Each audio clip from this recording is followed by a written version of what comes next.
today is a holiday actually, right? But thinking that everything will be related to the whole process of your proposal, then it will be better that the sooner you finish with me, the sooner it is for you to finish your manuscript. Because I know that the rest at meetings, after the mid test, you will have the consultation directly with your, if I'm not mistaken, thesis supervisor, or if I'm not mistaken, you will be dealing with Pak Rahmat, and Pak Rahmat will ask you to complete your proposal. That's why I told your class representatives that if it is possible, we come today.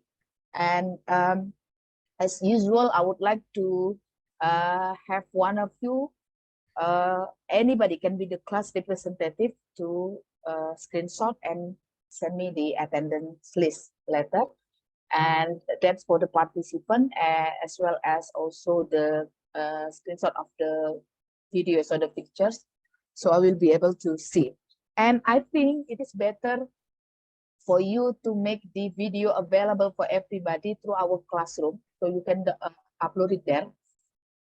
And again, I want to remind you, remember that if you ask whether this class will teach you like the details of the two paradigms or the two approaches in research methodology, and the answer is no, because we talked about this last week. Remember that the objective of this class is for you to provide you with the fundamental skills, with the foundations, the ideas, and the brainstorm for your thesis proposal.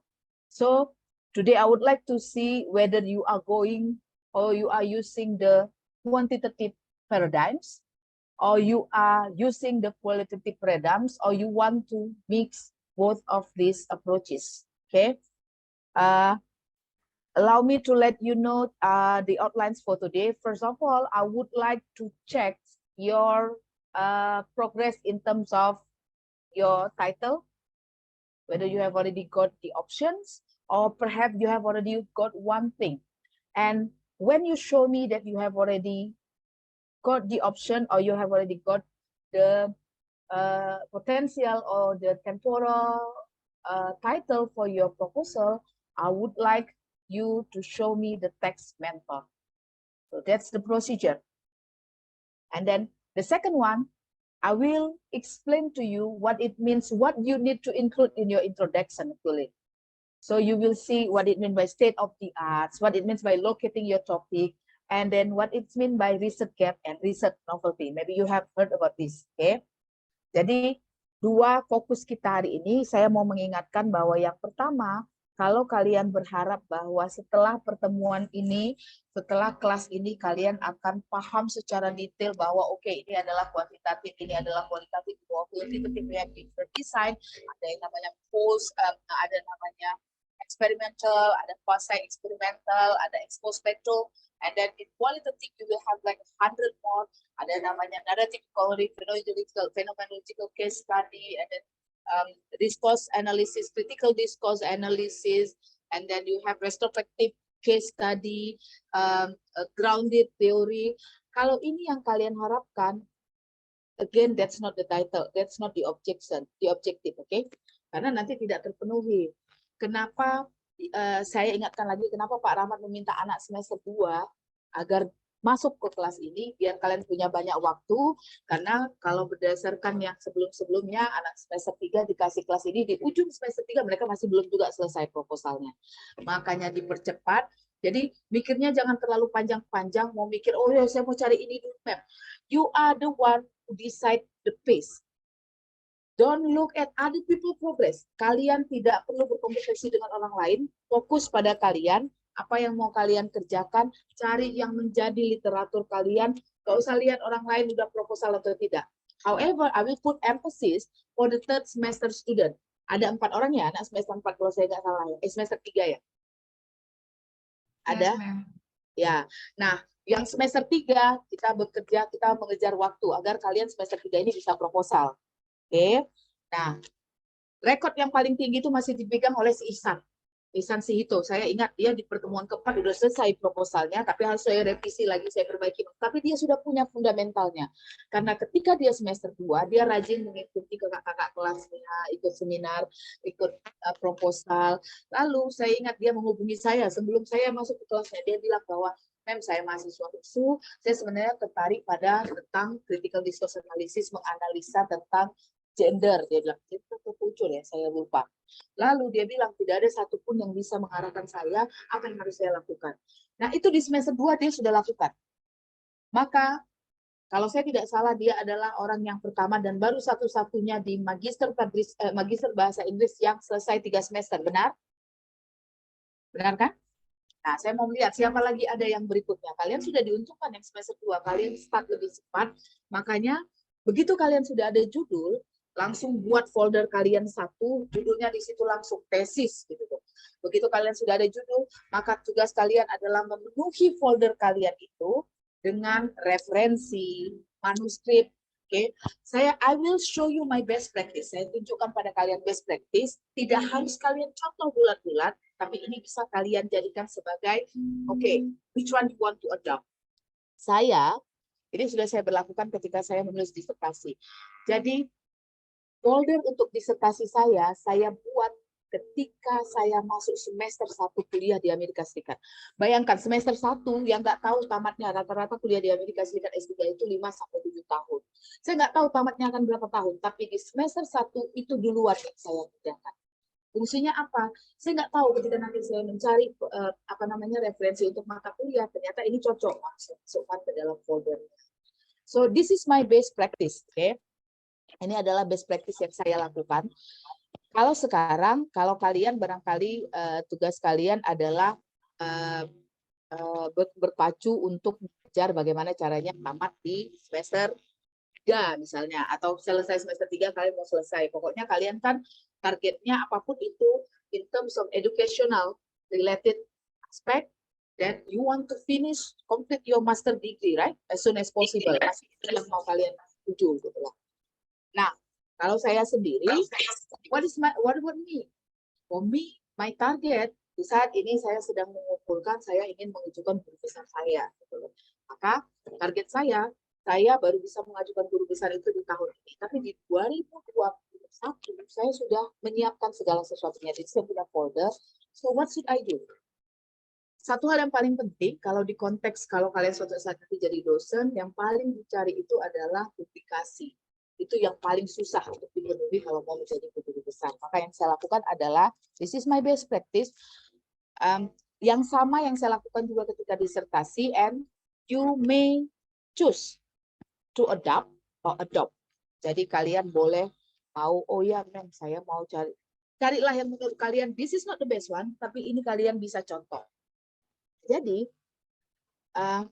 di saya punya, saya paling takut kehilangan berkas kan gitu ya. Jadi di Google Drive saya linkkan ke dalam laptop, sehingga kalau seandainya laptop saya tidak bisa diakses seperti minggu lalu ya, atau ketika saya di luar nggak ada ini, saya tetap bisa mengambilnya dari Google Drive.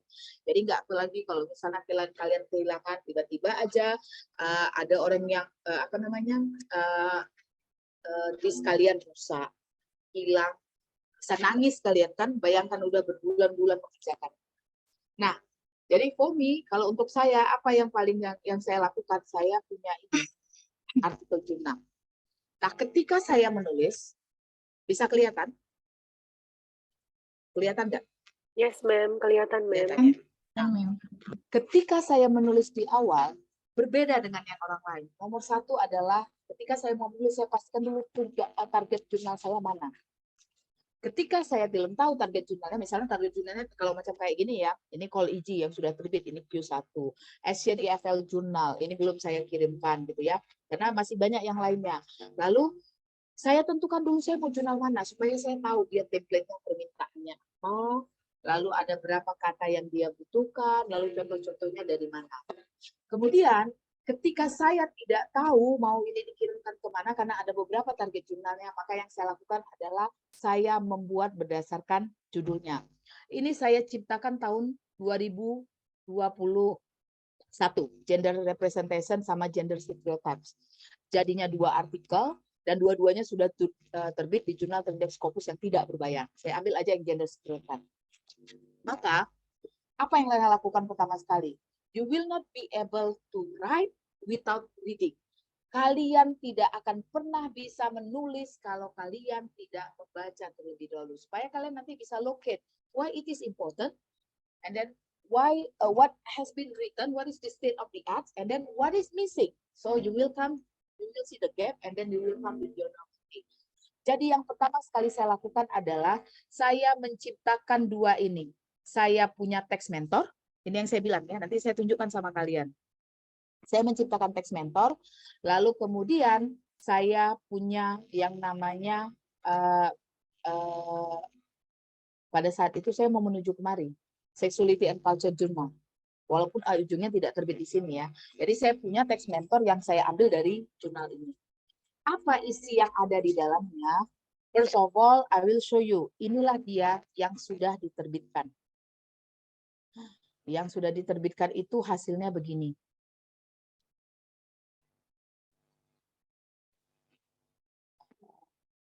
You see this? Bisa kelihatan? Yes, ma'am. Kelihatan? Kelihatan, ma'am. Ini yang ada di kepala saya saat itu. Saya mau meneliti bagaimana gender, ini cuma dari 2 buku loh. Bagaimana gender stereotype atau stereotipe gender itu digambarkan dalam buku pembelajaran bahasa Inggris. Kenapa harus spesifik pembelajaran bahasa Inggris? Karena saya dosen bahasa Inggris. Nanti kalau saya mengambil misalnya bagaimana gender digambarkan di majalah, itu nanti nggak kena ke saya. Saya harus dibungkus pembelajaran bahasa Inggris. Kalau kalian anak bahasa Inggris boleh. Pokoknya asal dia dalam konteks dalam teks bahasa Inggris aja boleh. Kalau saya kan dia dosen bahasa Inggris, maka dia harus tetap terkait pendidikan bahasa Inggris, maka dia harus tetap terbungkus dalam konteks pendidikan bahasa Inggris. Maka yang saya lakukan adalah saya membandingkan yang ada di kepala saya ingin melihat bagaimana sih gender itu digambarkan di buku-buku teks bahasa Inggris untuk anak SD. Ini yang ada di kepala saya. Ingat ya, ini sebelum jadi. Ini yang ada di kepala saya. Maka, apa yang saya lakukan? Yang saya lakukan adalah, look at this. Ini yang nanti akan saya minta dari kalian dalam pertemuan ini. Tunjukkan pada saya, mana yang sudah kalian buat judulnya dan mana teks mentornya. Apa yang saya lakukan ketika pertama sekali? Saya mengumpulkan referensi. Ini ada kan? Ada referensi, ada teks mentor. Jadi hampir rata-rata biasanya satu artikel itu saya butuh hampir kurang lebih 100 artikel dalam menulis satu naskah jurnal. Jadi saya mencari dulu yang namanya teks mentor. Nah, teks mentor ini kelihatannya sedikit. Nah, kenapa? Karena tadi saya pisahkan dia dengan yang ada di Sexuality and Culture. Jadi kalau kalian tanya pada saya, ketika saya punya ide untuk menulis itu, apa yang saya gunakan sebagai teks mentornya? This one, ini. Yang sekarang yang kalian apa di layar kalian? Gender stereotypes, ma'am. Iya, ma'am. Enggak, maksudnya folder atau artikel? Iya, Ini folder. Oh, folder, masih folder. Oke. Jadi, di dalam Sexuality and Culture ini semua yang saya gunakan sebagai teks mentor. Oke, jadi yang saya gunakan, saya contohkan aja ini ada ini ya. Sekarang yang kalian nampak apa? Masih filenya, ma'am. Belum terbuka. Masih folder-folder tadi. Enggak, masih file di dalam folder Sexuality and Culture Journal. Filenya belum nampak? Belum. Dibuka. Oke. Belum terbuka. Gini, saya harus stop share lagi, buka lagi karena saya udah tidak. Nah, inilah tadi, ini contoh dari yang isi di dalamnya bentuknya begini semua ya. Mana teks mentor saya? Ini teks mentor saya. Kenapa? Saya kan mau membahas tentang gender, kan gitu kan? Maka dia memang harus spesifik bahasannya tentang gender. Inilah teks mentor saya. Satu dari lebih dari 10. Karena saya nanti akan mencontoh ini bagaimana dia memulai background-nya, kemudian bagaimana dia analisa datanya. Ini kan betul mirip kan?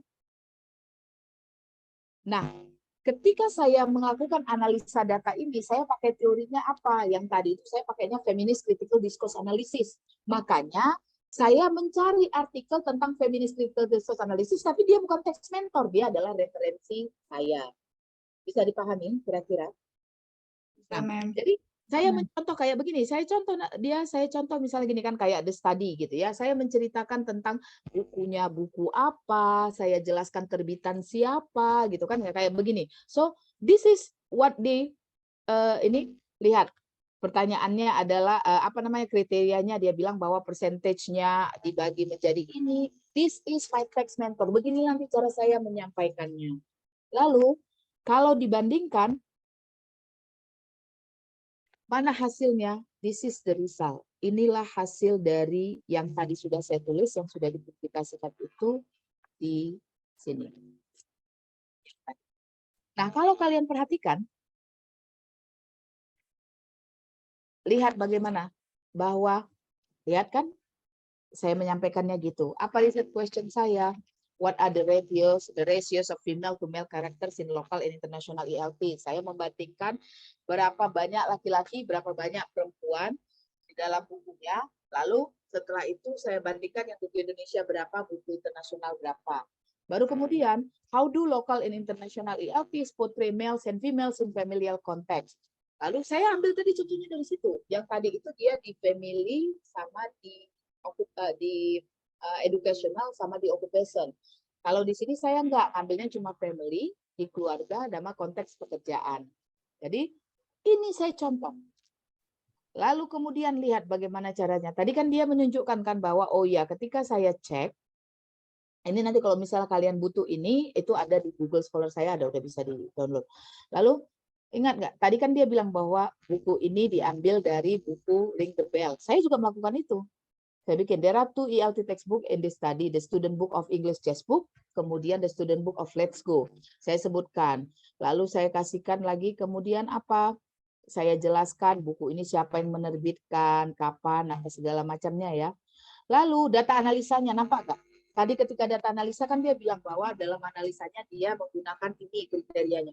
The same thing, saya melakukan hal yang sama. Saya menganalisanya ini yang saya tengok sehingga saya menentukan bahwa apakah ini masuk sebagai gendernya laki-laki, stereotipe atau tidak. Tapi yang membedakannya adalah nih, karena ini nanti akan menjadi salah satu riset novelty saya.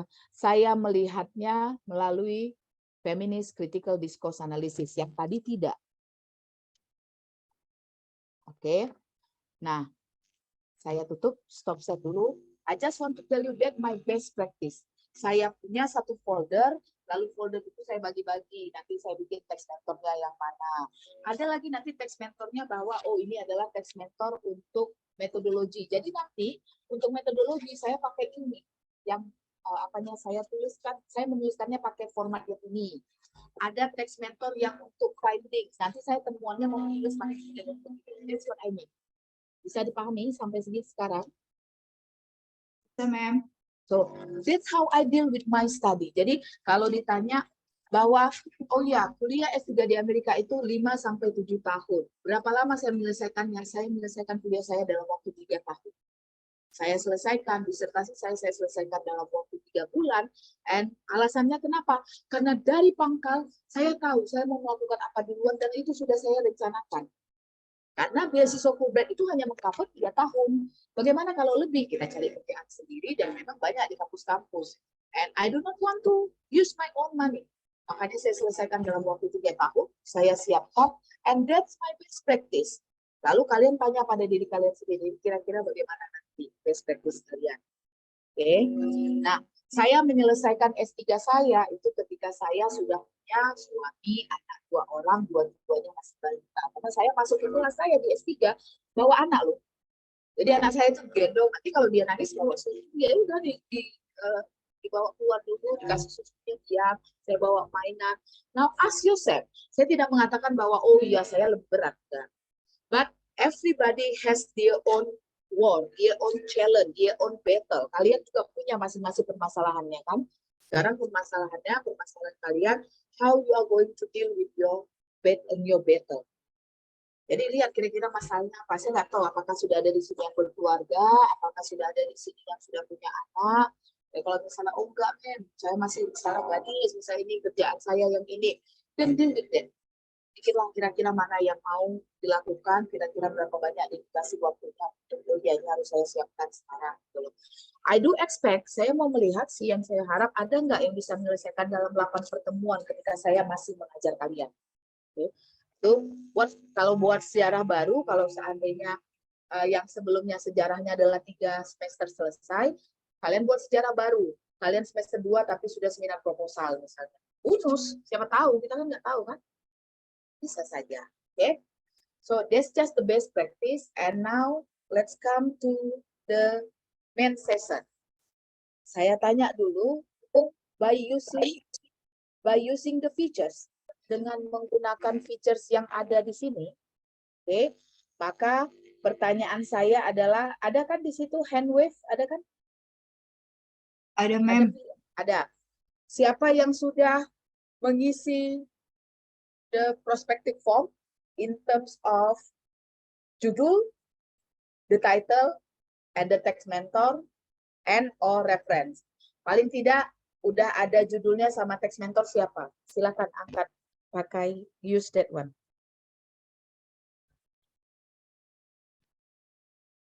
Jangan khawatir salah ya, jangan khawatir salah, karena itu nanti akan saya lihat lagi, saya akan bilang bahwa oh ini nggak bisa judulnya.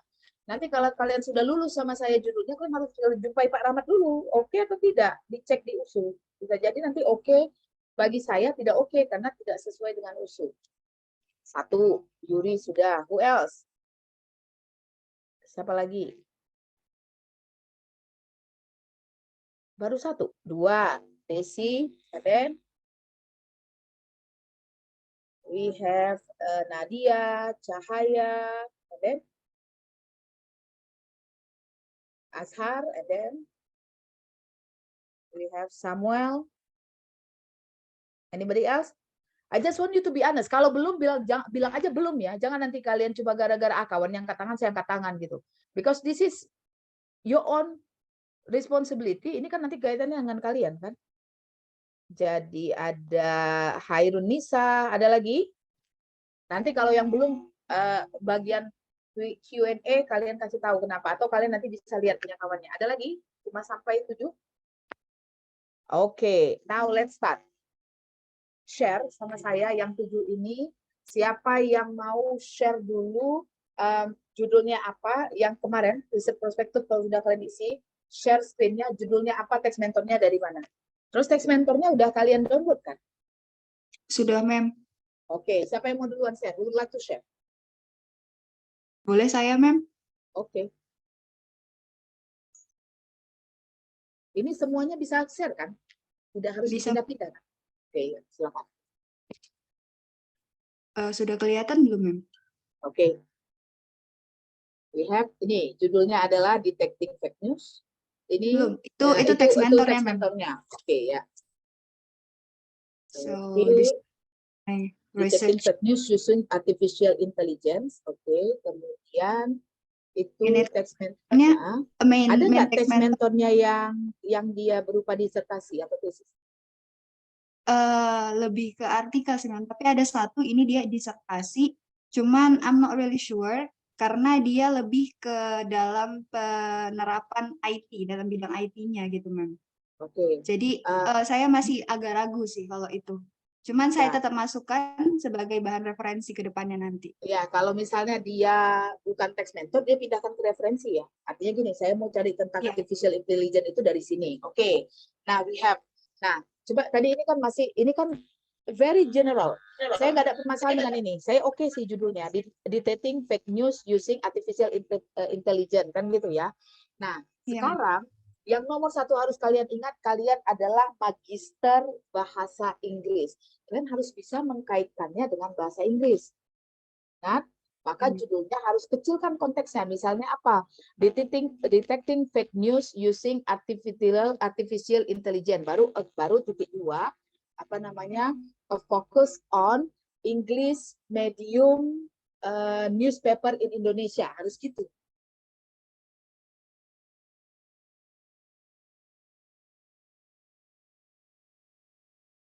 English medium. Fokus on English medium ya, Ma'am? Ya, karena kalau yang kalian lakukan nanti dia bahasa Indonesia, kan nggak masuk. Dia akan bilang, oh ini bukan pekerjaannya anak bahasa Inggris ini kan pekerjaannya orang IT misalnya gitu. Tapi begitu kalian bilang bahwa saya fokusnya adalah surat-surat kabar yang diterbitkan di Indonesia tapi menggunakan bahasa Inggris misalnya gitu. Oke, Ma'am. Tapi permasalahannya, wait, tunggu dulu. Kalau dia surat kabar, dia ada editorialnya, kecil kemungkinan fake news kan? Tapi Ma'am di text mentor yang saya dapat itu ternyata ada Ma'am beberapa newspaper dari beberapa negara dia teridentifikasi fake news gitu. Kalau di Nah. Indonesia dia pakai Tribun News Ma'am. Oke, Tribun News itu bahasa Indonesia. Iya, wait, ada bahasa Indonesia sih. Nah, Jadi kalau dia bahasa di text mentor yang saya baca tadi dia mencari datanya itu dari beberapa negara, and then dia kaji apakah ada fake news-nya di bagian mana aja. Nah itu jadi ada beberapa newspaper sih Ma'am yang tadi saya lihat gitu. Oke. Nah, kalau saya pribadi sebenarnya kan mau mengatakan gini, detecting fake news using artificial intelligence kan gitu ya. Lalu kemudian, nah kalau nanti coba bawakan kepada Pak Rahmat, kalau dia bahasanya Indonesia bagaimana? Atau gini, salah satu, a focus on online newspaper. Ah, baru dapat.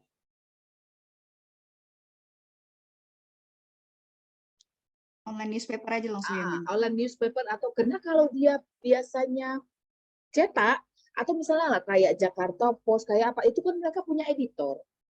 Nah, Ya, biasanya editor itu yang mempertanggungjawabkan isi dalamnya jadi kecil biasanya dia fake news masuk. Tapi kalau misalnya kayak kan ada itu begitu banyak lah online newspaper gitu ya. Begitu Ma'am. banyak yang kita nggak tahu alamatnya entah di mana. Tadi saya mikirnya kalau dia English medium di Indonesia itu terbatas kan. Iya Ma'am. Paling sekelas CNN, Jakarta BBC, Post. tapi itu yang itu. Nah, kalau begini kita sanksi. Saya Mm-mm. sanksi gitu loh. Tapi kalau misalnya dia online news, fokus on online news atau online newspaper nanti bawa in Indonesia, kecilkan Indonesia. Nah, di mana nanti kenanya? Kenanya bahwa ini adalah sebenarnya menganalisa diskurs. Kan online news ini kan diskurs kan bahasa kan gitu. Jadi dia Iya, harus Ma'am. dikecilkan di situ. Oke. Nah, oke, saya nggak ada masalah dengan judulnya. Nah, oke, Yuri, I think you are set. Tetapi kalau bisa cari apa namanya, cari ini text mentor yang dia disertasi, walaupun dia bukan detecting fake news using AI. Pokoknya misalnya dia bahasannya tentang menganalisa newspaper. Nanti bisa diambil text mentornya itu. Kenapa sih apa pentingnya menganalisa newspaper ini dari konteks wacana misalnya. Jadi you can add that. Walaupun dia nggak ada kaitannya dengan artificial intelligence gitu Ma'am. Jadi sebenarnya saya Nggak apa-apa. apa-apa. Oh, oke. Nggak apa-apa. Karena dia tadi gitu, text mentor. Saya contohkan ya, tadi saya punya kan saya tentang membandingkan internasional sama nasional konteks. Text mentor saya itu kan cuma perempuan di dalam buku teks Indonesia, kan gitu kan. Tapi karena saya banyak mencontoh, saya terutama banyak melihat bagaimana dia mengargumenkan kenapa sih penting harus dibahas tentang gender itu yang digambarkan di buku pembelajaran. Nah, itu yang saya mau ambil ini. Oke? Oke, Ma'am. Oke. Nah, it's okay with me. Tanya nanti sama Pak Rahmat ya. Ya, siap, Ma'am. Oke, who's next? Siapa yang berikut? Me, ma'am. Oke, Grace. silakan. Sure. May I? Yes. Can you do Okay. it? Okay. I'll share the screen. So, well, actually, my title is the conceptualization of language production among Lavender guys. So, Lavender guys Okay. is another word of LGBT. Okay. Okay, ma'am. So, I plan to wait, ma'am. I plan to do the research about their language production, the language that they use, and the language only them know about the language. So actually I combine two subjects. It's like two materials here from the psycholinguistic and also sociolinguistic from the empirical gap. Okay. Lavender gap was a term used for gay men in the 20s. Okay. It is the same as homosexual. Lepenagas have their own language which deserve to be studied. The language that they produce and use has relation to psycholinguistic and sociolinguistic. Okay. So the Grace, so far this is Yeah. not empirical gap. Ini bukan empirical gap. Nanti saya tunjukkan apa itu empirical gap ya. This is not empirical gap, but this is state of the art. This is locating the study. Jadi kamu mau mengatakan bahwa kenapa sih ini harus diteliti? Why do you need it? Because you say here that they have their own language yang berbeda dari orang lain. Teorinya kamu akan cangkokkan bahwa suatu komunitas namanya adalah discourse community. Suatu komunitas itu cenderung menggunakan bahasa mereka sendiri yang membuat mereka eksklusif. Kan itu kan konsepnya di atas kan? Yeah, yang tidak diketahui oleh orang lain. Nah, ini namanya bukan empirical gap. Nanti saya kasih tahu apa itu empirical gap. But I really like this topic. Karena apa? This is cutting edge and this is sensitive. Tapi tunggu dulu ya, Grace. Concern saya, Grace, do you know your ini pasti pilihannya adalah kalau tidak post-popul harus snowball sampling yang harus kamu pakai. Oke. Dan ethical consideration-nya benar-benar harus dijaga. Tidak boleh ketahuan dia di mana, siapa, berapa, ini jangan. Oke. Nah, pertanyaan saya, do you know the potential participant? Sudah tahu? Yeah, I know my friends. Okay, how many of them? Actually, I did the research. I already did it. There are 4. Okay. And then, and have you used, nanti ceritakan di situ bahwa di dalam nanti ya, di dalam research metodologinya, pendekatannya adalah apa? Pendekatannya adalah dia convenience sampling, karena kamu punya kedekatan sama dia secara personal, karena kalau tidak, ini kan orang sangat-sangat tidak mau mengakui. It's okay, convenience sampling yang dia. Kemudian, my suggestion, 4 itu sudah cukup sebenarnya. If you have 4, that good. Tapi kalau seandainya dalam konteks seperti ini, you have only 1 or 2, you will need snowball sampling. Tahu artinya snowball sampling? Kalian akan minta orangnya untuk menunjukkan siapa kira-kira. Nah, dia nanti akan tahu bahwa ini adanya, dia bilang nanti akan dia kasih tahu, that's snowball sampling. But for me it's good. Okay. Saya oke. Nanti omongkan, do you have the text mentor? Ada nggak text mentor? Yeah, this is text mentor. So actually I read several research. But I just put here. Kalau dari judulnya ini kan ini ada kan M to handle LGBTQ as distinct discourse to admit this listen M ini oke. Dia mau mencari LGBTQ distinct discourse, dia discourse-nya yang mau dicari. Tapi kayaknya yang kedua the role of psycholinguistic in language learning and teaching ini kayaknya bukan. Ini text mentor, ini adalah reference. Teaching ya, Mem ya? Iya. Oh, because of teaching ya. Oke. Karena nanti kan mau menjadikan referensinya mencari kenapa dia bisa dikaitkan dengan psycholinguistic kan gitu kan? Itu referensinya. Oh iya, Mem. Di dalam text mentor ini bisa lagi yang jadi text mentor misalnya begini. Kamu Grace dapat kalau bisa cari tesis atau disertasi yang dia membahas bagaimana pola bahasa suatu komunitas tertentu. Misalnya aja contohnya, ini kan kebetulan yang ada ini kan gay gitu ya, kaum gay gitu ya. Kamu ketemu yang dia membahas tentang kaum transgender, itu text mentor kamu. Kan isinya hampir sama semuanya, cuma membedakannya adalah partisipannya, kalau yang satu adalah transgender, kamu yang ini adalah tentang orang gay gitu loh. Apalagi misalnya yang ada spesifik yang dia komunitas pakai dia bahasa dia sendiri, boleh aja misalnya kayak anak apa istilahnya itu kalau yang cosplay itu wibu. Ya wibu. Nah, jadi kamu dapatnya dia mau ada tesis atau disertasi atau misalnya artikel yang membahas bagaimana komunitas oleh kaum misalnya kaum yang wibu atau apalah namanya ya, yang cosplay itu. Lalu itu kamu jadikan text mentor. Nanti yang berubah adalah kamu mau melihat bagaimana kaum gay. Tapi nanti cara dia menyusupkan logika kan sama. Intinya mau mengatakan bahwa dalam berbicara, dalam berkomunikasi ada exclusiveness. Kan gitu kan intinya kan? Oke, I'm good with this. Oke, who's next? Nanti Pak, ya yang sudah secepat mungkin kan hubungi Pak Rahmat, mungkin hari Senin tanya Pak ini yang diokekan gitu loh. Oke, who's next? Saya, Mem. Oke, silakan. Kita fokus yang 7 lagi ya. Kalau seandainya tiba-tiba nanti dari yang 7 tadi angkat tangan ada lagi yang lain, tahan dulu. Karena nanti saya mau menjelaskan lagi ininya, gap apa segala macam. Oke, next. Yes, Samuel. Saya share ya, Mem. Yes.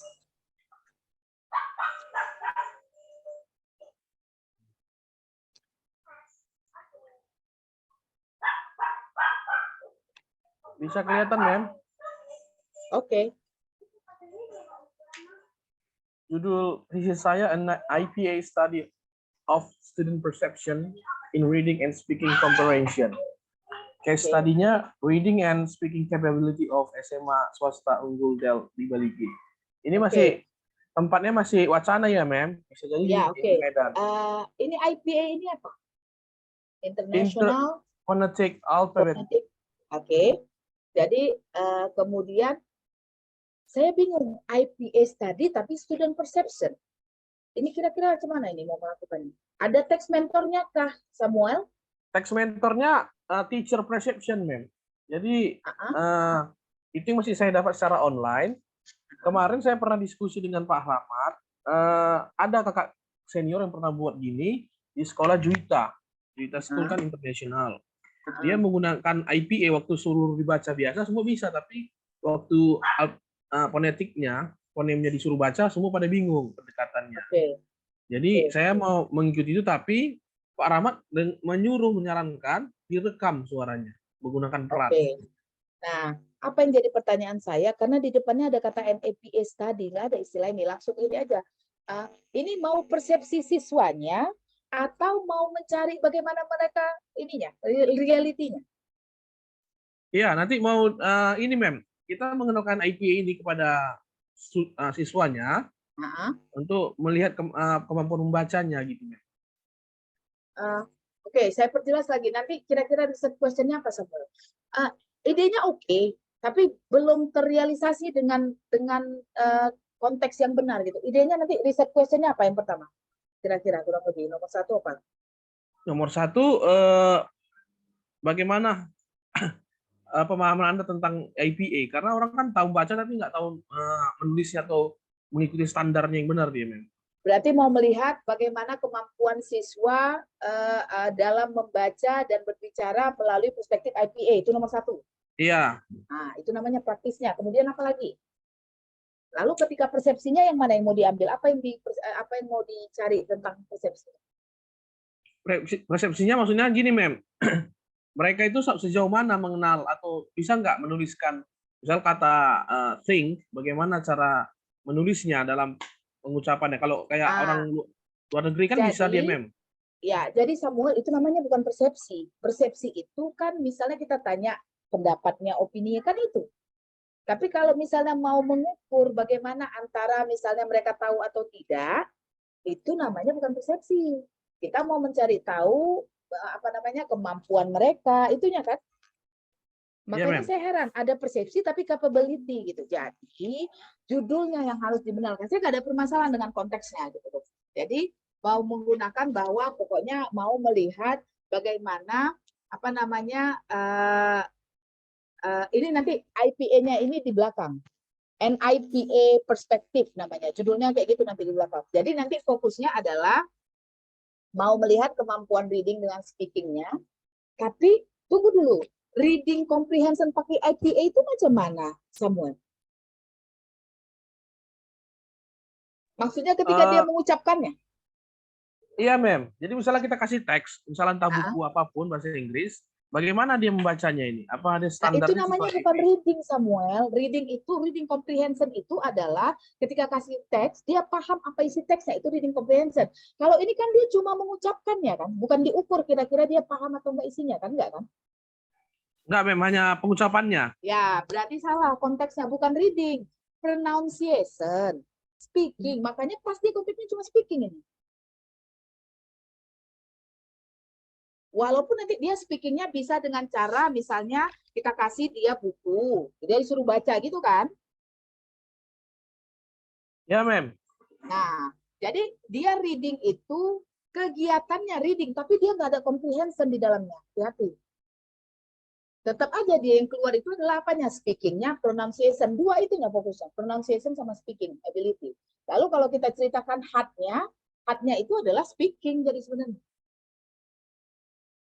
Jadi an investigation on students apa misalnya an investigation on students capability in English speaking misalnya. Baru kemudian kita bikin an APA perspective. Itu judulnya. Jadi mem kalau memang hanya speaking, jadi nanti kalau dia membaca IPA-nya itu gimana mem? Kan Ya dia nggak apa-apa. reading juga, dia reading juga. Enggak lah. Enggak, bukan gitu loh. Maksudnya gini, kalau reading comprehension, tahu nggak? Kalau ujian reading comprehension, kalian lah kalau ujian kalian TOEFL ya, misalnya ujian reading comprehension, pernah nggak kalian disuruh membaca? Kan bukan kan? Kalau yang namanya reading comprehension itu adalah bagaimana kalian memahami suatu bahan bacaan, kan begitu? Yes, ma'am. Nah, sementara kalau ujian, siapa yang pernah ikut ujian IBT, TOEFL IBT? Me. Oke, oke, Tantri, kalau Tantri, Grace, kalau misalnya dia ujian IBT, bagian speakingnya apa yang dilakukan, Grace?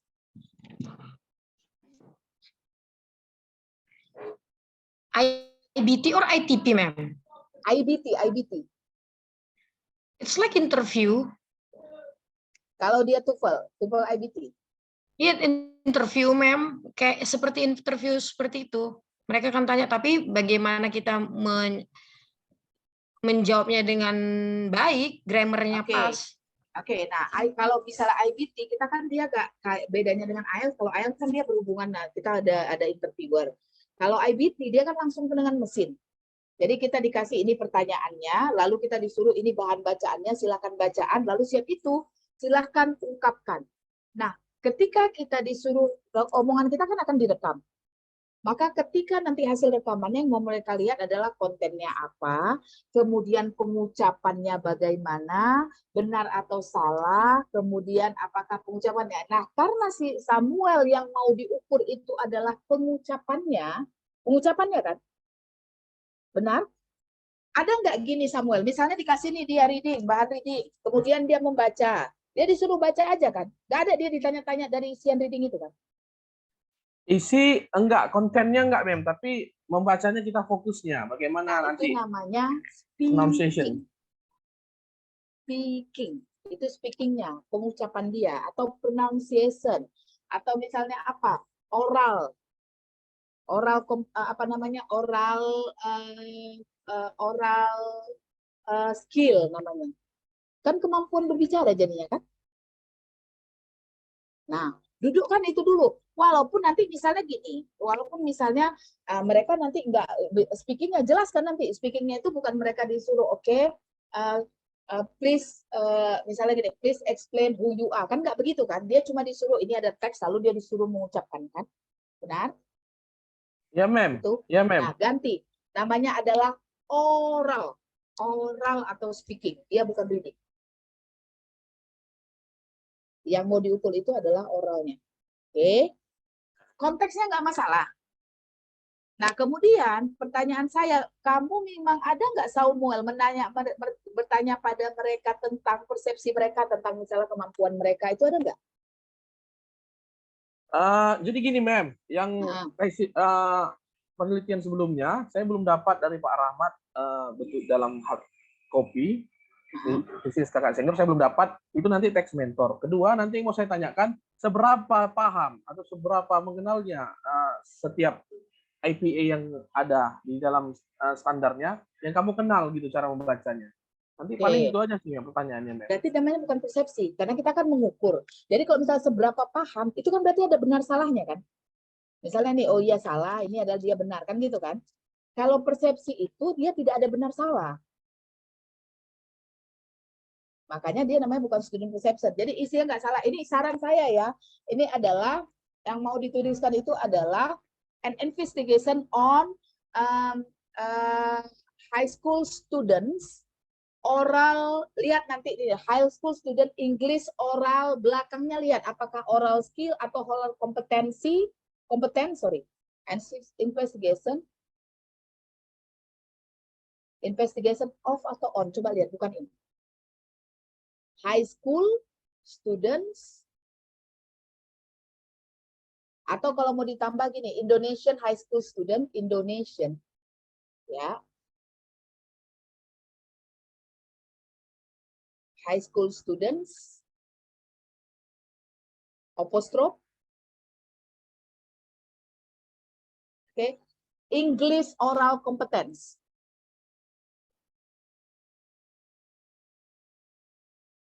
Oral competence. Titik 2. And IPA perspective. And IPA perspective.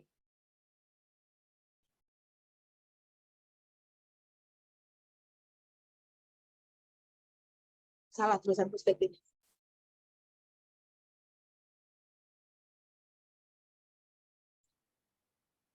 PERSPECTI.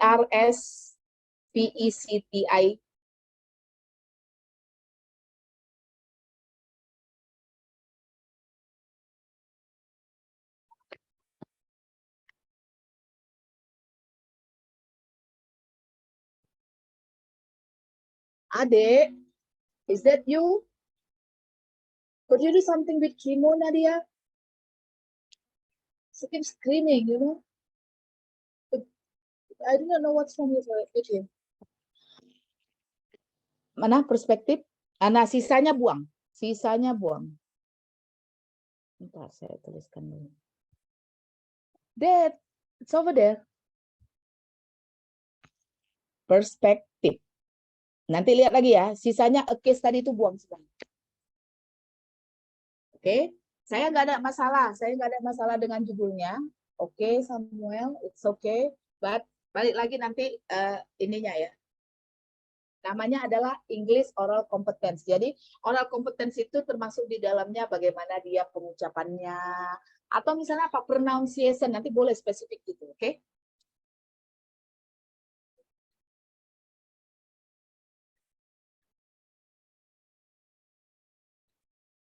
Oke, Samuel, any question? Ada pertanyaan?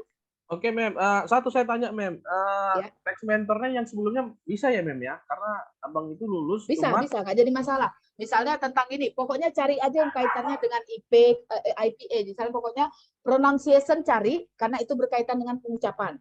Lalu nanti perspektif IPA itu masukkan ke dalam. Jadi termasuk misalnya gini, kalau dia speaking ability, speaking itu kan banyak yang dihitung. Misalnya kontennya, kemudian pengucapannya. Kalau ini kan nggak cuma permasalahan pengucapannya benar atau tidak kan, berdasarkan perspektif IPA kan. Iya, Mem, tapi direkam, Mem, menurut Pak Rahmat. Nggak jadi Pakai masalah. Ya nanti kasih tahu bahwa ya dia direkam, fungsinya direkam kan supaya biar bisa dianalisa berulang-ulang, itu maksudnya. Jadi datanya oke, no problem. Oke? Ya, Mem. Boleh saya share teks mentor yang saya kira teks mentor, Mem? Oke, cobain. Oke, Kak, please give me that one, Kak. Give me my drink. Silakan share. Reading instruction and APA. Nah, lihat. Dia kan ceritanya tentang reading instruction. Bahwa ini adalah, nah, kalau dia, coba lihat di dalamnya. Ini dia bahasannya.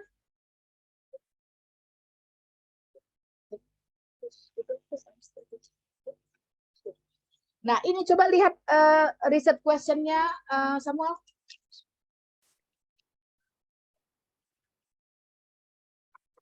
Lihat riset question-nya. Pasti bukan itu. Research question.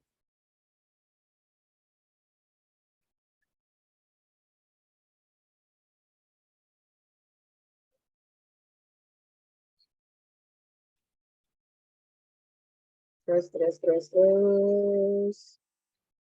Ini bisa jadi teks mentor ketika membahas kenapa sih fonologi itu penting, kenapa sih IPA itu penting bagi anak, bagi kemampuan bahasa Inggris.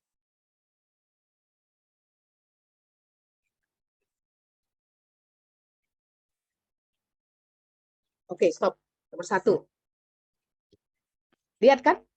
How do elementary teachers in school district in Rhode Island, ini nama sekolahnya, nama tempatnya, describe their experience with pre-service reading instruction? Gak ada kaitannya kan? Dengan apa yang mau dilakukan?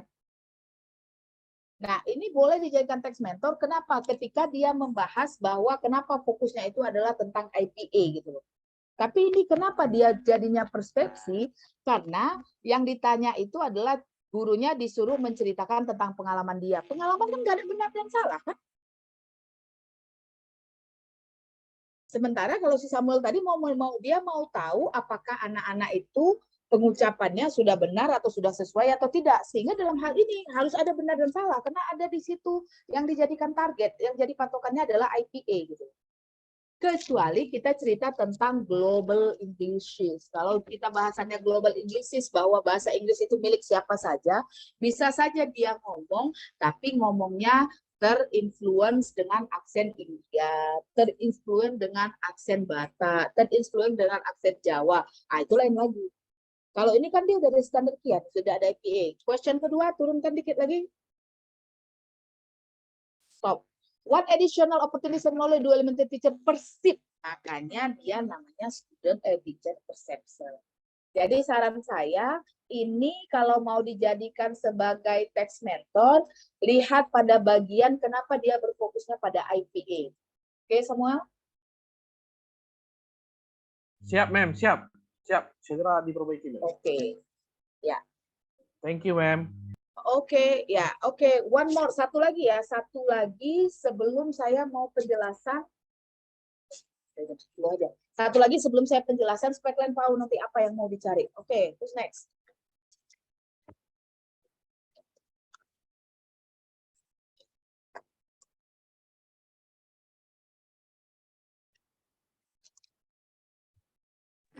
Saya, Mem.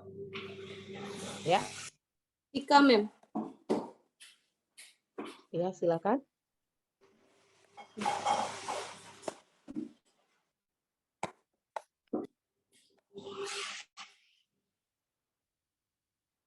Oke.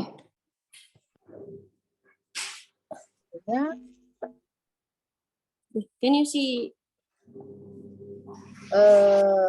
nggak ada pasca post COVID-19 pandemic. Nah, cuma jika nanti yang jadi permasalahan apa sih signifikansinya mencari tahu kemampuan mereka dalam vocabulary setelah dia COVID?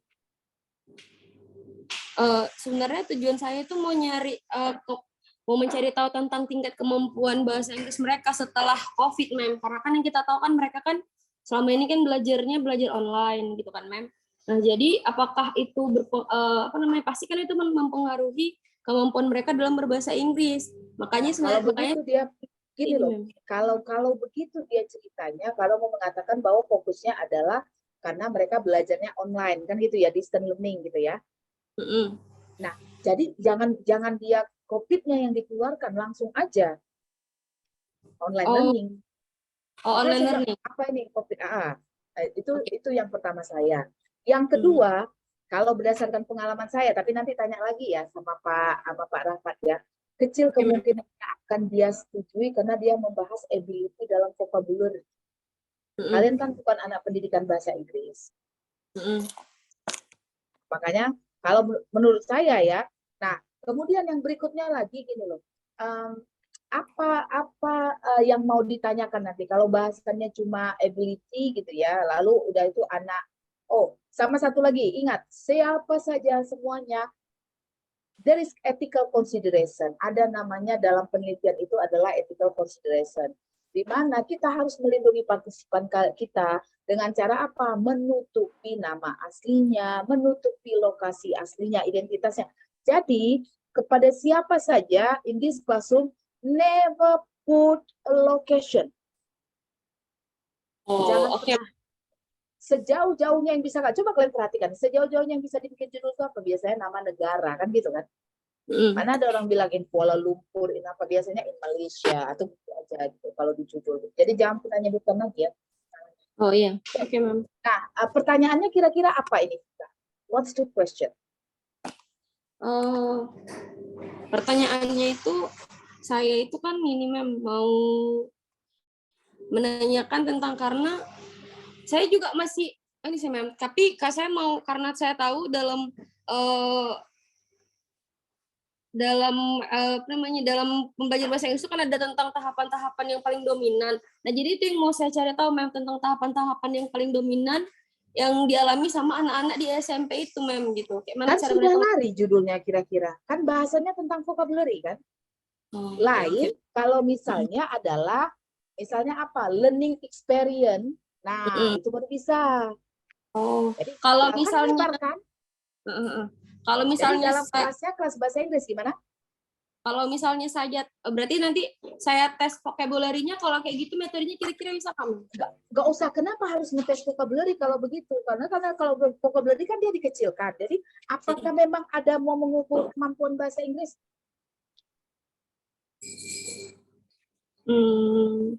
Iya, memang kan kemampuan the English ability kan judul awalnya gitu. Makanya Makanya saya tadi saya tanya, ininya yang saya tanya itu adalah research question-nya apa? Coba jadi kan nomor satu kata siapa mau melihat bagaimana tahapan-tahapannya. Kalau tahapan-tahapan itu berarti sudah bukan vocabulary lagi. Makanya dengan menyebutkan vocabulary jadi kecil dia konteksnya. Tapi kalau misalnya gini, apa namanya, carilah pasti banyak teks method tentang gini, learning experience during post atau misalnya COVID-19 pandemic, atau misalnya apa namanya, learning experience post COVID-19 pandemic. Jadi penekanannya adalah bagaimana mereka sekarang sudah terbiasa dengan yang namanya blended learning. Jadi kelas itu hampir rata-rata tidak pernah lagi dia hanya face to face tapi kombinasi gitu. Nah, tapi kalau dia learning experience kan gitu. Dalam kelas pembelajaran bahasa Inggris misalnya, atau dalam kelas misalnya reading misalnya, atau misalnya dalam kelas ada nggak kelas vocabulary? nggak ada kan. Kayaknya nggak ada gitu. Makanya ambilnya yang hard skill. Hard skill itu apa? Ada reading, speaking, writing, sama listening gitu ya. Oh, kalau misalnya Vika ganti judulnya misalnya gini, Mem. The English yang ini ability-nya ini dispesifiki jadi reading ability atau misalnya speaking ability, kira-kira kayak gitu bisa nggak, Mem? Boleh, tapi balik lagi. Tapi nanti konteksnya hanya membahas tentang reading ability aja. Oke. Nah, kalau research question yang pertama itu adalah mau mencari tahu bagaimana step-step apa segala macamnya, berarti kan itu bukan English ability yang mau dicari, tapi tentang bagaimana pengalaman mereka selama post COVID dalam kelas reading kan gitu ya.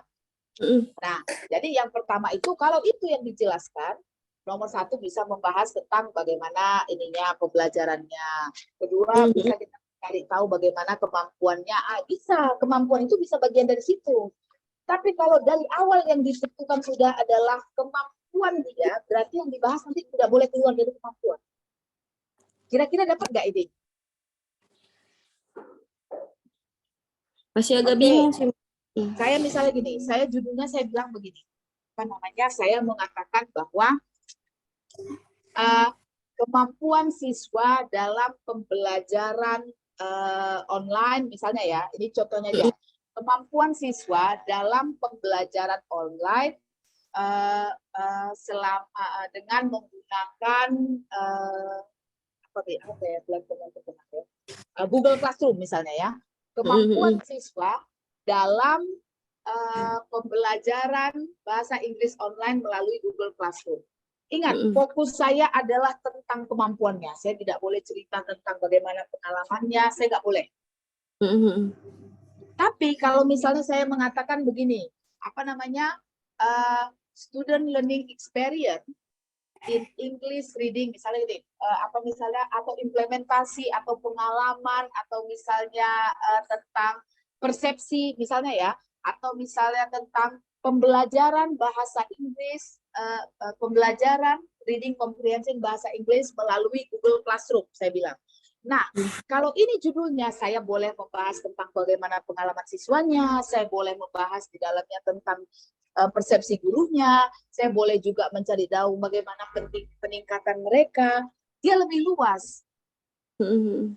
Nah, itu tadi yang saya sarankan. Kalau sudah dari awal adalah English ability, maka pertanyaan kamu tidak boleh keluar dari English ability. Bisa kira-kira memahaminya? Bisa Mem. Bisa nggak? Jadi kamu mau membahas ini boleh gitu ya. Ya, yang concern saya pertama itu adalah pembatasan kamu pada kata-kata ability-nya, sehingga kamu tidak boleh keluar dari selain mengukur ability. Tapi kalau misalnya itu satu. Kemudian yang kedua adalah coba konsultasi dulu sama Pak Rahman. Yang saya sanksikan kayaknya Pak Rahman dan juga pemimpin-pemimpin lainnya di USU ini, USU itu kan bukan brandingnya pembelajaran. Jadi jangan kebanyakan pembelajaran. Coba konsultasikan itu dulu ya. Jadi jika saran saya, ya Mem, maaf ya Mem, saya potong dulu.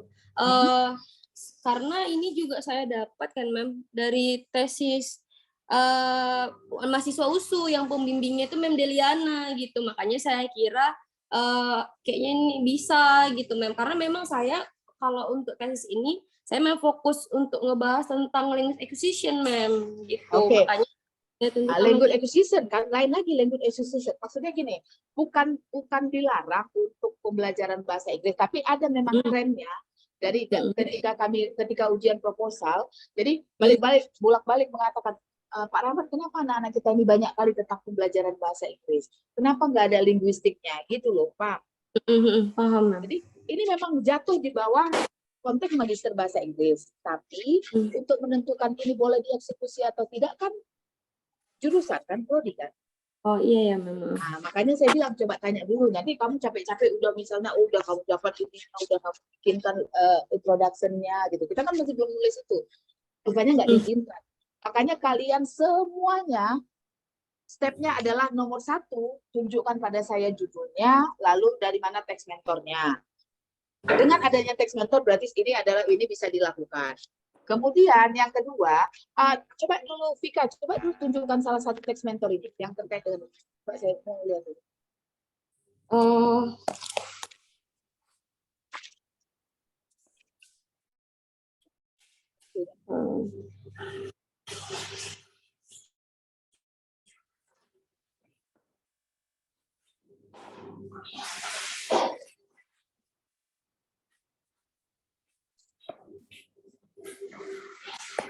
Ini bisa nggak Mem? Kalau ini belum kamu tutup, kamu nggak bisa melihat karena filenya bentuknya berbeda. Tutup ini dulu. Oh iya. Oke.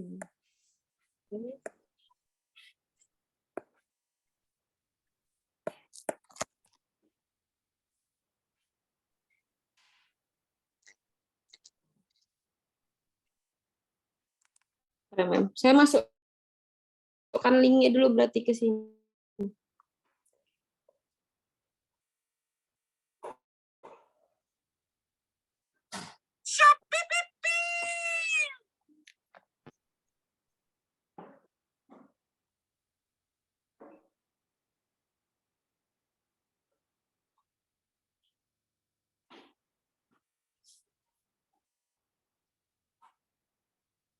Stop. Iya, ini namanya bukan teks mentor loh kita. Do you know why? Karena bahasannya judulnya tadi level assessment. Oke. Saya ada sih cuman mana? Coba. Bentar ya Mem. Saya kirim foto aja ya Mem. Boleh, pokoknya saya mau lihat dari depan juga, kalau udah diambil dari jurnal, saya mau melihat dia bisa nggak jadi teks mentor. Ini saya lihat dari tesisnya ini Mem. Dari tesisnya yang mahasiswa USU juga Mem. Abang kakak kemarin. Iya. Ini. Ingat nggak minggu lalu apa saya bilang? Yang tidak boleh dijadikan sebagai teks mentor apa? Oke Mem. Punya senior Mem. Ya, karena yang punya senior kalian, Senior. jangan yang salah diikutin lagi gitu.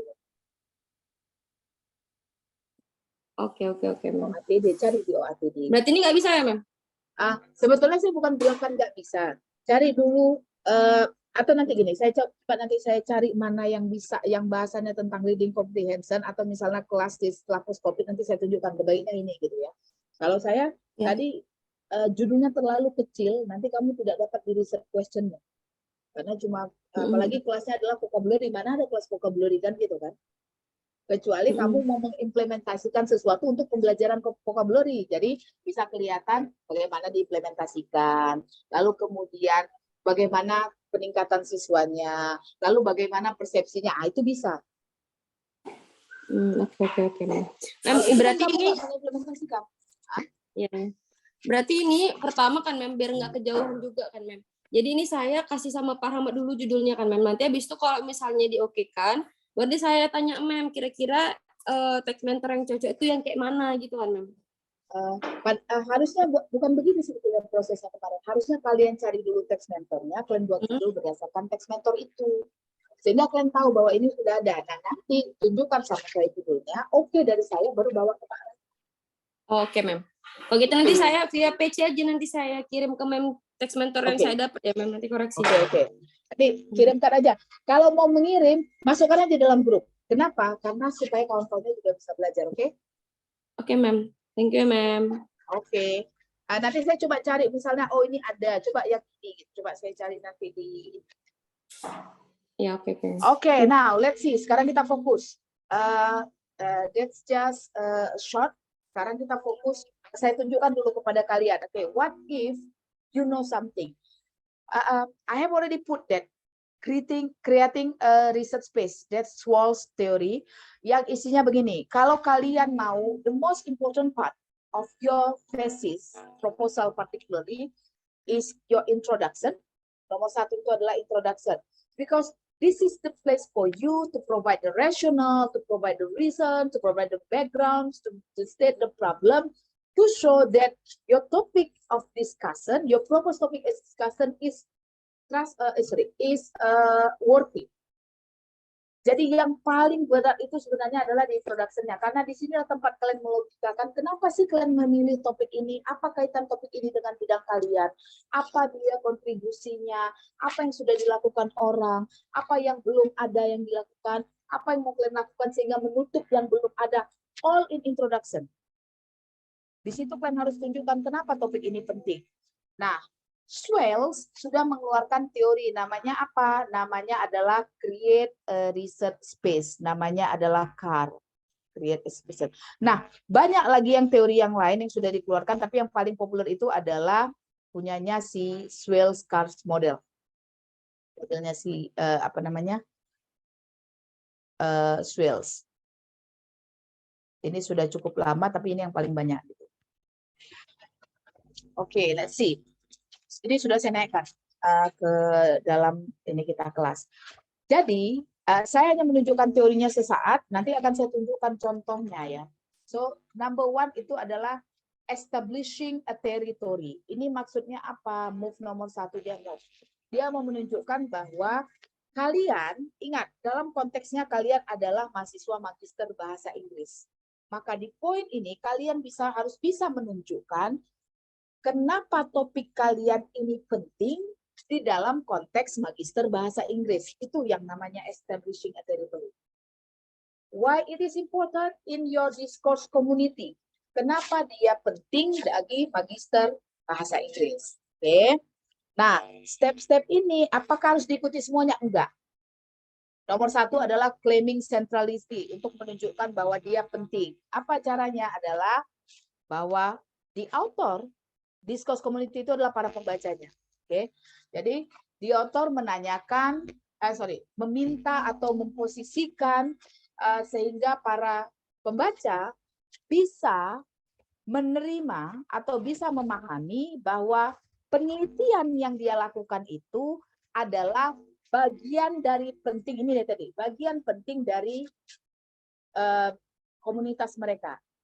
Jadi apa maksudnya discourse community? Discourse community itu adalah misalnya orang magister bahasa Inggris, orang pendidikan misalnya tentang manajemen pendidikan, atau misalnya orang pendidikan matematika. Ini kan beda-beda kan? Sehingga kalau kalian misalnya mahasiswa jurusan pendidikan matematika, maka kalian harus bisa menjelaskan kenapa topik yang kalian pilih itu penting bagi pendidikan matematika. Maka, in your case, karena kalian adalah mahasiswa bidang magister bahasa Inggris, kalian harus bisa menunjukkan kenapa topik yang kalian pilih ini penting atau punya posisi dalam pembahasannya dalam magister bahasa Inggris. Oke? Nah, saya langsung masuk aja. Saya tunjukkan contohnya. Saya sudah banyak menunjukkan contoh. Ini adalah nomor 1. Nanti saya tunjukkan yang punya saya juga. Oke.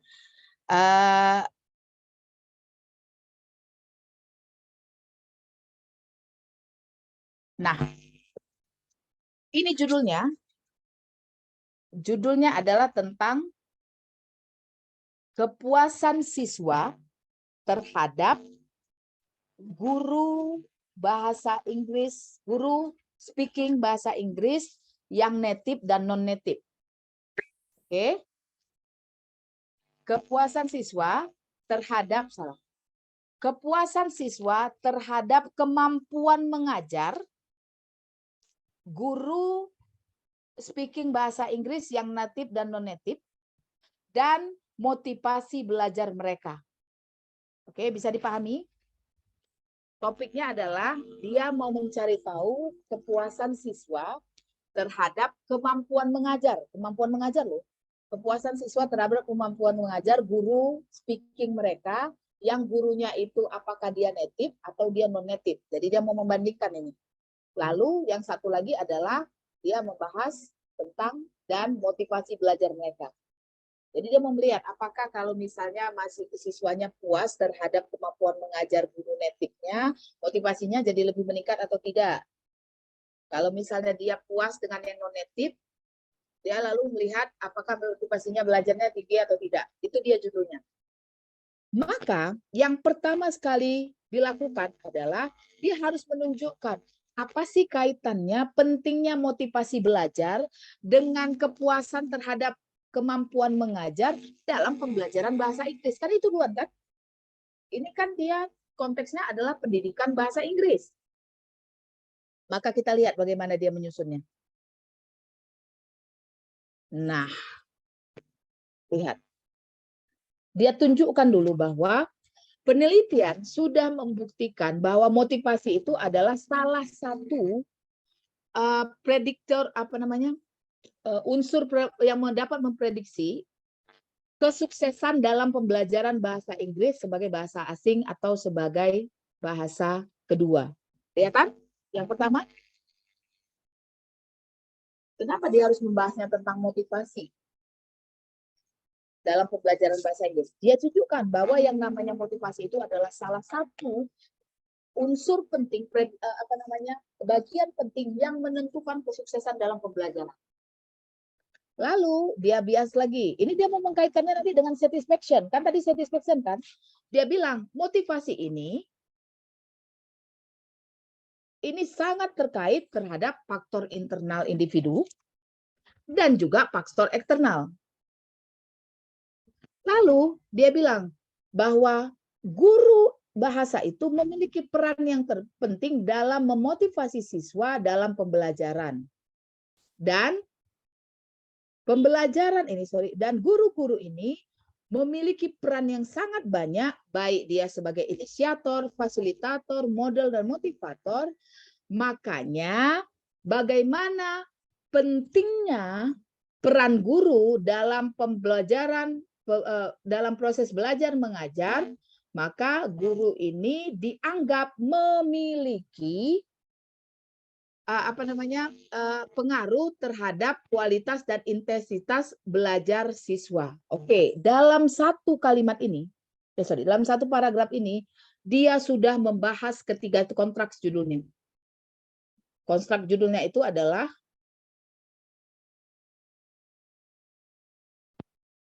ada satisfaction, kemudian ada guru, kemudian ada motivasi. Bisa mengikuti cara berpikir.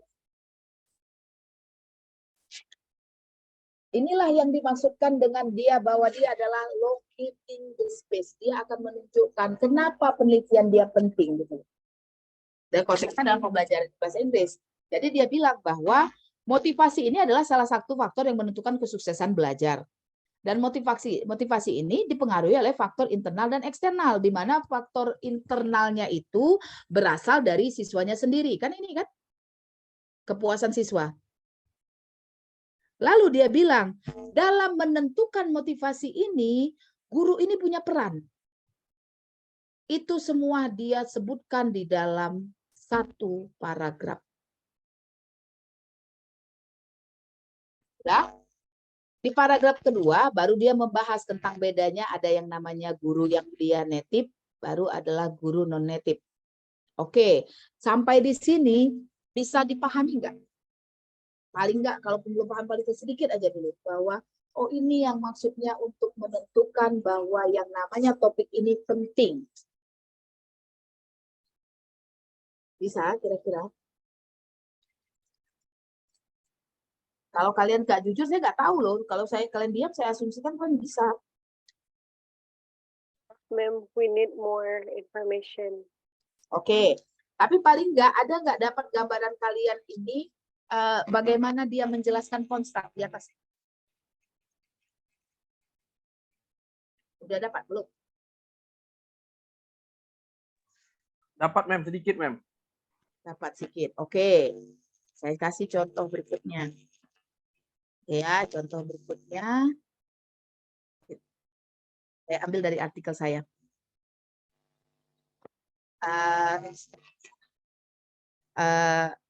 Udah kelihatan? Berbeda sekarang? Nampak? Sekarang tentang gender stereotype. Belum, Mem. Masih yang lama di saya. Masih belum berubah? Belum, Mem. Oke, saya ganti lagi. Saya ganti. Nah, sekarang contoh yang kedua.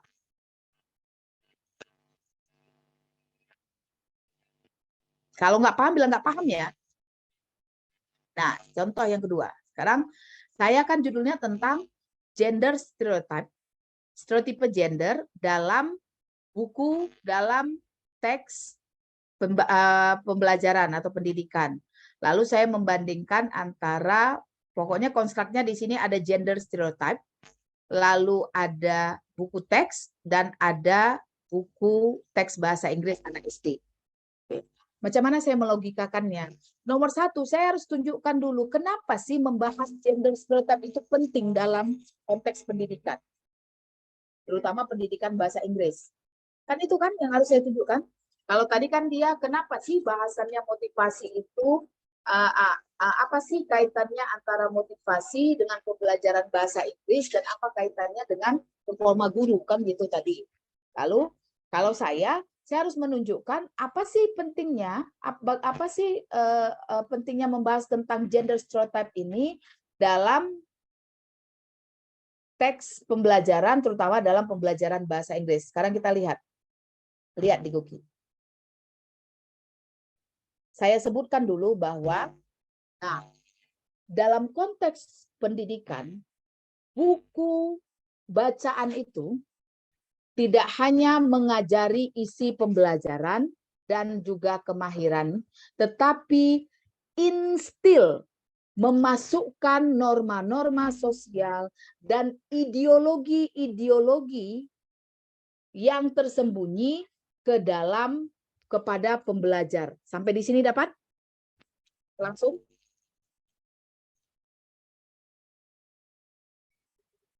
Yes, ma'am. Langsung dimasukkan. Kenapa dibahas? Karena yang namanya buku textbook itu bukan cuma untuk mengajarkan. Buku yang dibawa ke kelas oleh guru itu ada ideologi di belakang. Ada politik di belakangnya. Ada nilai-nilai sosial di belakangnya yang itu nanti akan secara sengaja atau tidak sengaja, sudah disadari atau tidak disadari, akan mempengaruhi cara berpikir siswa itu dia maksud. Maka, lihat. Hal ini berarti bahwa guru, buku itu namanya disebut juga silent partner. Jadi, bahwa buku sebagai silent partnernya guru, itu bisa membantu atau bisa membentuk cara berpikir siswa, cara dia bertindak, cara dia melakukan sesuatu, cara dia menilai terhadap dan cara dia melihat dirinya di dalam dunia ini. Maka satu buku teks itu dia menyampaikan berbagai nilai moral, nilai budaya, dan nilai ideologi.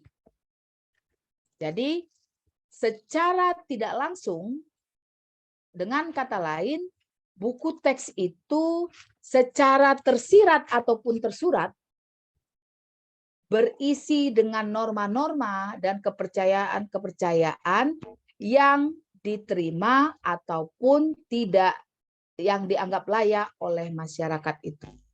Lalu, kritikal itulah alasannya kenapa kritikal pedagogi dibutuhkan. Pembelajaran kritis itu dibutuhkan, diperkenalkan kepada semua level pendidikan untuk empower, menguatkan baik itu pendidik maupun pembelajar ya, terkait dengan nilai-nilai yang terkandung dalam buku teks, particularly terutama nilai-nilai yang terkait dengan gender. That's it, how I put it into the context.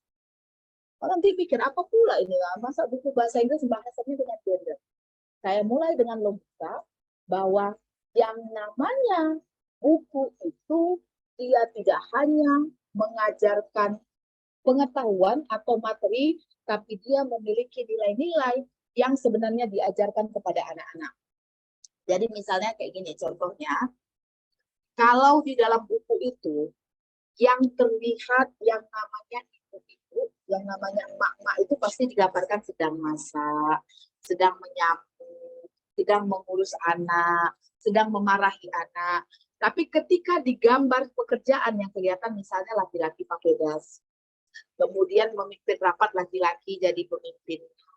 Kemudian kalau misalnya jadi dokter, sering kan terlihat yang digambarkan dokter itu laki-laki, perawat itu perempuan.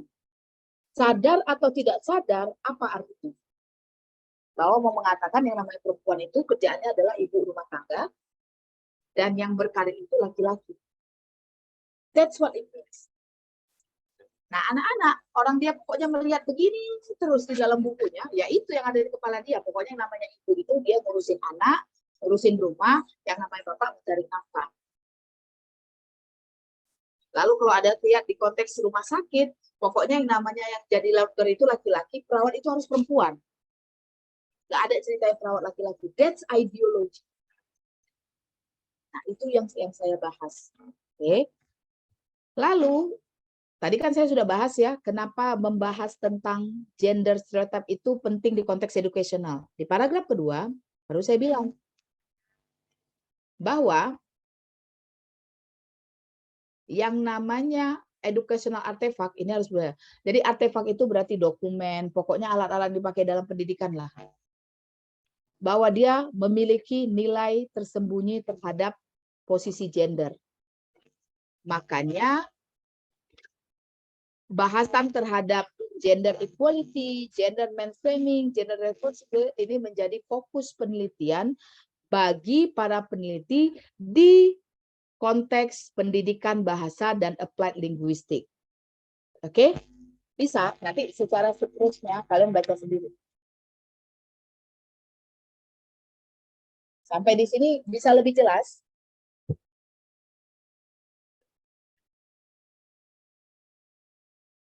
Ada pertanyaan sampai di sini?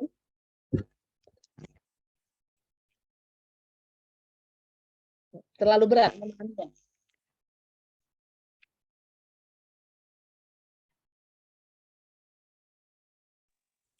Paham, Mem. Oke. Nah, jadi tadi masing-masing yang si Yuri tadi bahasannya tentang fake news. Lalu jangan nanti menceritakannya dalam konteks fake news di situ sebagai educational, enggak. Bahwa di situ fake news itu adalah kaitannya dengan literasi. Kan literasi kan? Iya, Mem. Harus bisa dia mengetahui bahwa apa ceritanya, bahwa surat kabar sebagai salah satu diskurs. Surat kabar itu diskurs loh, wacana. Diskurs itu dia memiliki banyak peran, banyak fungsi gitu. Kan gitu ya. Mungkin salah satunya. Tapi hanya saja apa yang disampaikan itu dia kan ada dua hal dia. Ada si penyampai dengan si pembaca. Lalu di konteks surat kabar, dia kan harus pada berbasis bahwa dia ada misalnya beritanya itu pada referensi. Jadi yang mau dikenakan di sini supaya kena itu adalah kaitannya dengan literasi. Jadi di dalam itu akan ada literasi skill, sehingga ketika seseorang membaca suatu wacana, dalam hal ini newspaper, supaya kena dia nanti ke linguistik. Mereka bisa mengetahui, memahami bahwa yang mereka baca itu adalah berita yang dia benar atau tidak benar. Gitu. Itu hanya Mem, konteks saja, ya. boleh saya tanya, Mem, ada satu tool saya dapat namanya Linguistic Inquiry and Word Count. Itu jadi dia bisa menganalisis seperti discourse analysis tadi gitu, Mem. Boleh saya share screen, Mem, untuk ininya? Rencana sih untuk ngambil itu salah satu sebagai ininya, Mem. Bahan acuannya. Ini dia, Mem. Oke. Nah, ini bisa. Bisa ya, Mem ya? Ya, itu tadi. Jadi memakaikannya bahwa, oh ya. Jadi apa yang paling penting adalah kaitkan dia dengan konteks linguistik supaya tahu, oh ya ini bahasa gitu. Soalnya kajian Yuri kalau misalnya terlalu didalami kali larinya malah ke computer science gitu, Mem. Makanya Karena itu dia. rata-rata banyak Makanya itu. tadi kan saya takut. berpikir harus dikecilkan. Right. Itulah Iya. dia maksudnya to claim your centrality, memastikan bahwa bahasan kalian itu di konteks. Nah, jadi ada senior kalian yang membahas tentang, ingat Kak, tentang bagaimana perempuan digambarkan di novel terkaitannya dengan yang baru-baru ini saya Citra itu ya, kalau nggak salah. Dia menunjukkan bagaimana perempuan dikaitkan di novel kaitannya dengan norma punishment. Nah, yang mau dia ungkapkan di situ adalah yang namanya novel itu adalah salah satu karya sastra kan gitu. Dan novel itu sebagai suatu karya sastra dia cenderung menggambarkan fenomena yang terjadi di masyarakat. Dia bungkus dulu bahwa bahasannya ini adalah tentang platformnya adalah novel. Oke. Ingat lagi nggak? Salah kalian membahas tentang stand up comedian, gitu loh. Stand up comedian misalnya. Kan harus bungkus bahwa stand up comedian itu adalah salah satu platform untuk menyampaikan diskurs. Kan diskurs itu yang disampaikan dia. Sehingga kalian mau fokus pada kontennya. Itu yang saya maksud. Oke? Bisa kira-kira memahami? Bisa, Mem. Oke. Nah, that's the first thing. Itu yang pertama. Maka tugas kalian adalah memastikan yang tadi ya, 11. Tugas kalian yang pertama adalah memastikan tadi judul yang sudah oke, yang sudah saya okekan, artinya tambahin lagi bank kalian, foldernya tambahi dengan lebih banyak literatur, lebih banyak referensi, tapi ada tapi dulu. Tapi pastikan bahwa kalian sudah dapat persetujuan Pak Rahmat sebelum kalian mulai introduction-nya, oke? Oke, Mem. Nah, bagaimana kalau yang belum dan yang seterusnya? Maka yang belum tadi tinggal 3 orang lagi ya? Yang 3 orang lagi. Yang sisanya, kalau kalian sudah ada, share di grup ya. Oke, baik, Mem. Filenya kan, Mem? Judulnya, baru kemudian teks mentornya. Sebenarnya gini, teks mentor itu saya nggak mau menengok isinya, saya mau menengok nanti misalnya supaya sesuai atau tidak. Jadi misalnya kayak si Vika tadi, dia mau ngambilnya vocabulary, ketika ditunjukkan ternyata kan dia assessment to young learners, tapi nggak cocok gitu. Oke, jadi judulnya tunjukkan, kemudian teks mentornya, list teks mentornya kasih sama saya, jadi bisa sendiri. Oke, sampai di sini. Any question? Ada pertanyaan?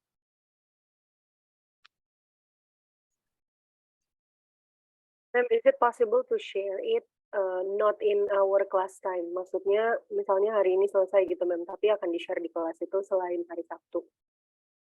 Nggak apa-apa, makanya pokoknya kapan kalian aja langsung masukkan ke dalam. Oke, Ma'am. Pokoknya kalau misalnya udah ada naikkan ke dalam, Kalau misalnya saya bilang oke, saya nggak ada masalah dengan ini, dan you talk Pak Rahmat. Tapi ingat ya, ketika kalian berani memberikan judul, when you give me the title in our WhatsApp group, meaning that you know you have the text mentor. Makanya saya bilang prosesnya adalah cari dulu text mentornya, baru cari judulnya, jangan kebalik. Jadi kalau misalnya saya tadi malah mikirnya kalau si Pika ya, pada dia ke situ, kenapa dia nggak ngambil aja assessment for young learners? Tadi kan konteksnya di mana? Pika yang ditunjuk sama saya tadi konteksnya di mana?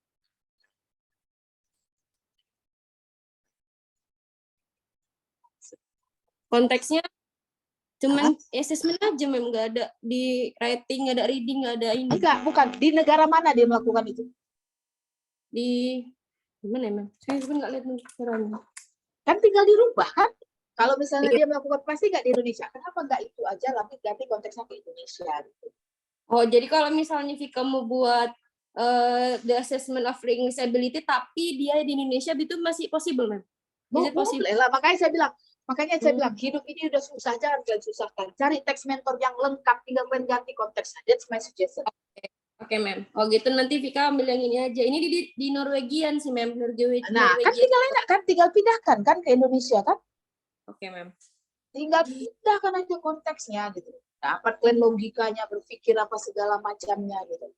Oke. Kalau Oke. misalnya ini, berarti judul ini aja lah nanti. Kalau misalnya Vika buat yang ini, Mem, berarti dari Mem udah ACC. Jadi Vika Itu nggak jadi masalah kalau itu. Ya, Oke, cuma Mem. artinya gini, hati-hati tengok kalau nanti susah cari yang learners di Indonesia itu kan mungkin payah yang learners gitu ya. Nah, berarti ganti misalnya, atau kalau misalnya yang learners itu nanti didefinisikan sebagai anak SD, nggak apa-apa. Tapi kalau boleh. yang learnersnya nanti Kalau itu misalnya diganti jadi kayak tingkatan sekolahnya, misalnya kayak boleh, di high school SMP atau boleh. gitu. Boleh ya, Tidak Mem, aja, ya? kalau lebih gampang dapat SMP ganti. Jadi gantinya nanti jangan yang learners, ganti dengan adolescent. Adult listener ya. Oke, Mem. Oke. Oke, thank you so much ya, Mem. Oke, ya, yang lain? Oke. Jam 10:30 kita. Ada lagi pertanyaannya? Gak ada?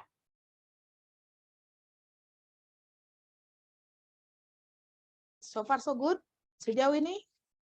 Kalau nggak ada Yes, masalah, ma'am. Ya, Mem. So far so good, Mem. we can end kalau ini. Nanti yang sudah nanti ini ya, yang 3 orang tadi share aja di WhatsApp kalau nggak. Jadi saya bisa sambil baca sambil ini. Oke. Nah, yang saya contoh tadi gini ya, yang saya maksud tuh gini loh. Teks mentor itu, inilah yang saya maksud, hidup itu udah susah, jangan kalian susahkan hidup kalian, cari yang udah ada kian gitu. Nah ini, nih misalnya ya, tapi nggak mungkin ini yang kalian lakukan karena bahasanya beda. Ini tentang, nah, judulnya gini, judulnya adalah Child Welfare Workers Perception of Their Competencies at Detecting and Reporting Abuse of Foster Children. Nah ini, ketika dibaca, ini di konteks Amerika Serikat. Tinggal kalian nanti judulnya ini dimodifikasi, nggak boleh sama betul gitu. Tapi bahasanya tetap ini, konteksnya di mana? Di Indonesia. Jadi misalnya kalian dapat, misalnya, Mem, saya dapat teks mentor, dia tentang apa? Persepsi guru terhadap kemampuan dia mengajar dengan tingkat kepercayaan diri dia atau dengan anxiety dia. Di mana konteksnya? Di Swedia. Itu aja kalian ambil, ganti dengan Indonesia. Kan enak loh. Jangan berpikiran kemana-mana, kayaknya mau begini apa segala. Ini jauh lebih enak. Apalagi kalian di generasi sekarang di mana yang namanya artificial intelligence, tinggal kalian ambil contoh, modifikasi sedikit, masuk keyboard jadi. Kan benar kan? Oke, that's it. 1 jam setengah lebih. 1 jam setengah lebih. Oke, any question? Ada pertanyaan? Nggak ada? No, Mem. Men, Oke. sebelum apa, Men? Mau bertanya, Men. Ya. Kalau judul kita, Men, agak dekat ke linguistik, apakah memungkinkan, Men? Nggak jadi masalah. Jalan masalahnya, ya. Jadi Oke, tadi makasih, putus-putus. Men. Judulnya terkait dengan linguistik. Linguistik, Men. Nggak apa-apa. Nggak masalah, Men, ya. Kalau saya rasa lebih bagus lagi. Kenapa? Karena saya bilang banyak komplain dari dosen-dosen USU ini. Kenapa sekarang hampir rata-rata anak-anak USU ini banyak lebih suka ke pendidikan gitu. Harusnya ya ada pendidikan, ada yang tentang bahasa tematik, ada tentang semantik gitu. Oke? Oke, Men. Ya, Men. Ada lagi pertanyaannya?